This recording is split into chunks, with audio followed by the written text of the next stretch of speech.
எங்க வீட்டு தாய்மாமன் சிறுவரிசை எப்படி இருக்கு அப்படின்னு நடிகை கம்பமீனா தாம் வீட்டுல நடந்த விசேஷத்தை ஹாப்பியா ஷேர் பண்ணிருக்காங்க. விஜய் டிவில டெலிகாஸ்ட் ஆகும் பாக்கியலட்சுமி சீரியல் மூலம் ரசிகர்கள் மத்தியில ஃபேமஸ் ஆனவர் நடிகை கம்பமீனா. இந்த சீரியல்ல இவங்க ஹீரோயின் பாக்கியாக்கு சப்போர்ட்டா இருந்து வரும் செல்வி என்ற கேரக்டர்ல நடிச்சிட்டு வராங்க. சோசியல் மீடியால ஆக்டிவாக இருக்கும் கம்பமீனா தனது போட்டோஸ் மற்றும் வீடியோக்களை ரெகுலரா தன்னுடைய பேஜ்ல ஷேர் பண்ணிட்டு வருவாங்க. அந்த வகையில இப்ப அவங்க தம் ஃபேமிலில நடந்த வீட்டு விசேஷம் ஒண்ணு ஷேர் பண்ணிருக்காங்க. அந்த வீடியோ இப்ப சோசியல் மீடியால வைரல் ஆயிட்டு வருது. அதாவது அவங்களுடைய குழந்தை பொண்ணு பருவம் அடைஞ்சிருக்காங்க. அதுக்காக சீர்வரிசைகள் தட்டோடு சொந்த பந்தங்களுடன் ஊர்வலமா போறாங்க.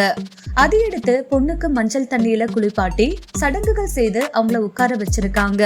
தமிழ் பாரம்பரிய முறைப்படி விமர்சையா நடந்திருக்கும் கம்பமீனா வீட்டின் பூப்புனித நீராட்டு விழா பார்வையாளர்களை வெகுவா கவர்ந்திருக்கு.